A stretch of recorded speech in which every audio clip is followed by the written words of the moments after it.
Hello again. I'm Clark Saunders of the songwriting team of Castles and Saunders.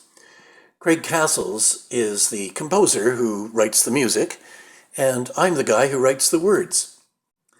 Today, I want to talk about making songs fun and easy to learn. And I'm thinking of the songs that we have written with children in mind. Well, when Craig and I are writing songs for children, a question that we keep in mind is, how easy will this song be for children to learn? Our songs, both the lighthearted and the more serious ones, are meant to bring pleasure to those who sing them and to those who hear them. And making them relatively easy to learn can contribute to that sense of enjoyment. Accessibility is key to that sense of enjoyment. The lyrics and the music, not to mention the subject matter, need to be within the reach of children. There are a number of ways in which we try to make our songs accessible. I've talked before about the advantages of repetition in a song. Most of what I've had to say has been about the words. But music, too, is easier to learn if a line or phrase appears more than once in a song. Composers of hymn tunes have known this for a long time. Many traditional four-line hymns follow the pattern A-A-B-A, in which lines 1, 2, and 4 are more or less identical, while only the third is different. In effect, singers only have to learn 2 lines of music, and they will have the whole song. Many of Craig's tunes involve that kind of repetition. Let me use the music for our song Who as an example. It's a song of 4 verses, and each verse has 8 lines. I'm thinking of the first verse here. If you read the score or listen to the track, you'll notice that the melody of lines 1 and 3, that's "Who heard me cry when I was born and who knows when I get up each morn," are the same. Then the short lines 2, 4, and 8 are the same as well. Well, they're the same as far as the words go. I know that it was God, but they're also the same in the melody. And then you come to 3 rhyming lines. Of these, the first and last are the same, and the one in the middle, or at least the first half of it, matches them. Those are the lines that say, "Who's acquainted with my ways? Who in times of trouble stays? Who will bless me all my days?" So, each verse may contain 8 lines, but if you boil them down, a singer only has to learn, 3.5 lines. And of course, once they know the tune of 1 verse, they know the tune of 4. And what can save repetition in the melody line from becoming boring is changes in the accompaniment from line to line. And thinking again about words, what is it about poetry that makes it easier to remember than prose? Well, one thing is the rhythm of the words, of course. But if a poem or lyric rhymes, that can help with ease of learning as well. Not only do lines 1 and 3 of that song share the same melody, they rhyme. "Who heard me cry when I was born? Who knows when I get up each morn?" And not only are lines 5, 6, and 7 almost identical, they end with a rhyming word, ways, stays, days. And the interesting thing about all these aids to learning is that they're painless.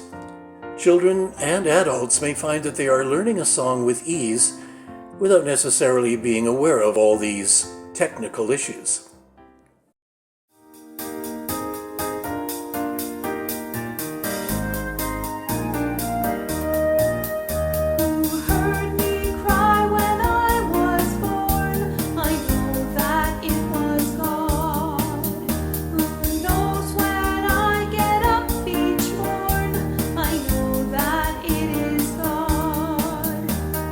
Who's acquainted with my ways? Who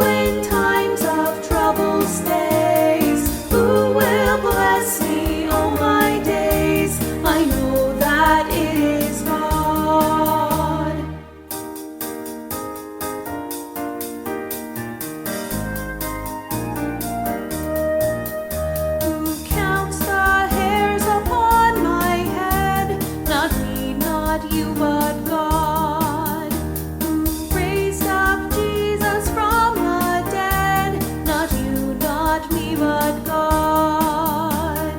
Who is it who answers prayer? Who can all my burdens bear? Who goes with me everywhere? I know that it is God.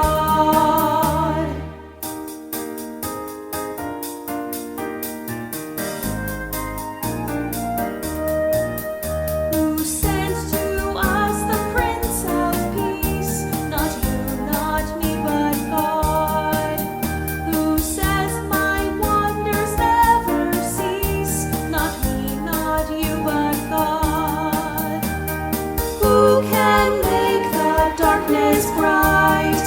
Who is with me through the night? Who is always my delight? I know that it is God.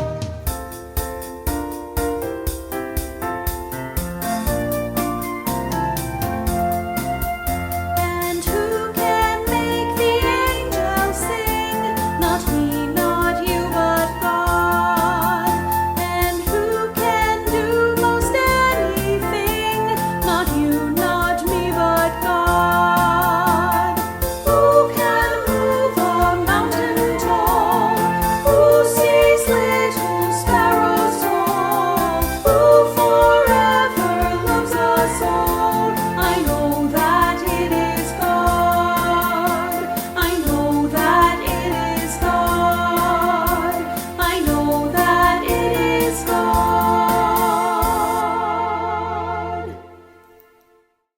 Well, that's a bit about making songs easy to learn, but what about making them fun?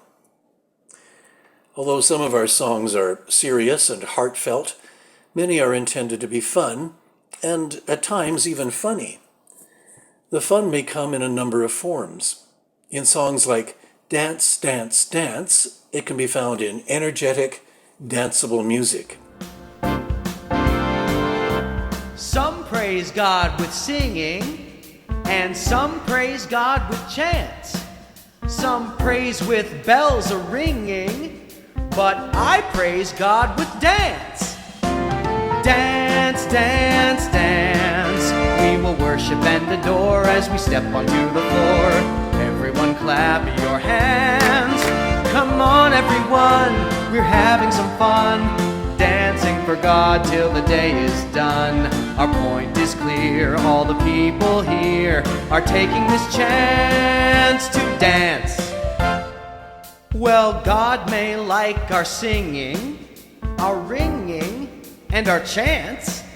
God likes them all, but I believe God loves it when we dance. Dance, dance, dance.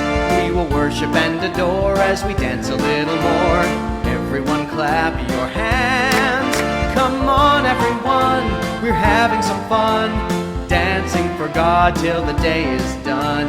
Our point is clear, all the people here are taking this chance to dance.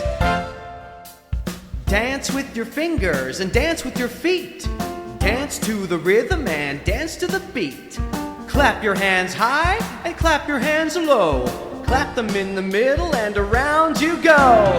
Dance, dance, dance. We will worship and adore. We could dance forevermore. Everyone clap your hands. Come on, everyone, we're having some fun. Dancing for God till the day is done. Our point is clear, all the people here are taking this chance to dance. God Bless the Animals is a song where some of the fun is to be found in optional dialogues and animal noises.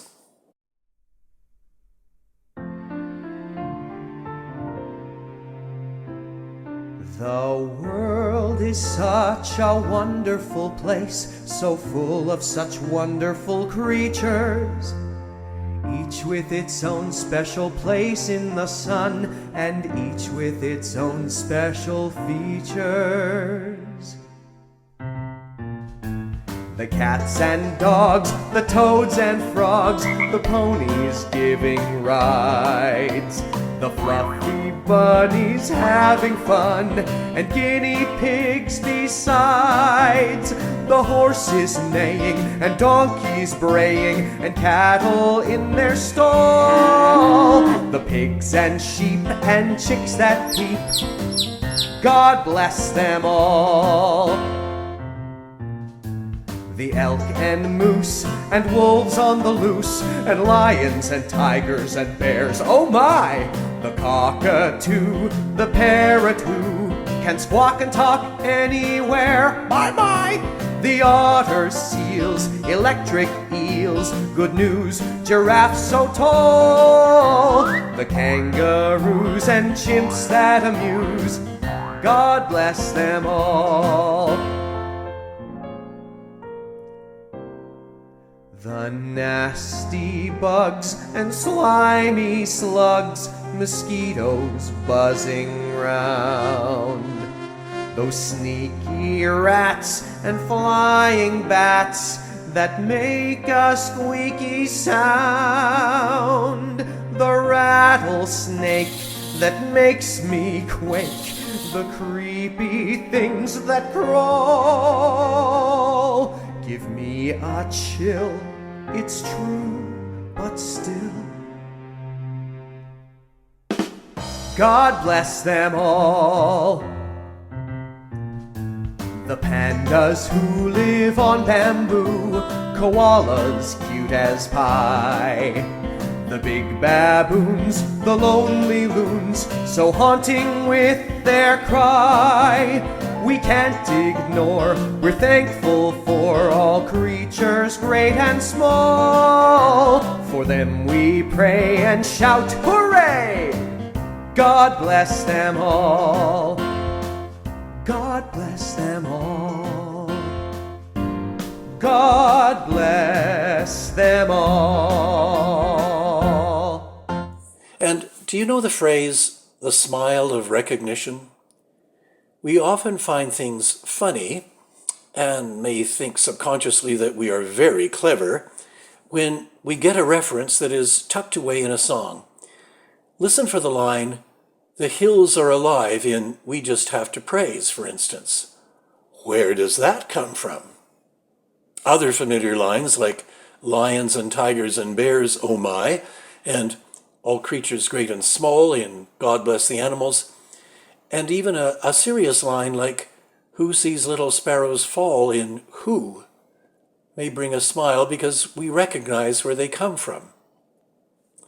Fun and ease of learning often go hand in hand. Simply finding pleasure in singing words and music that remind us of familiar things can make a song easier to learn.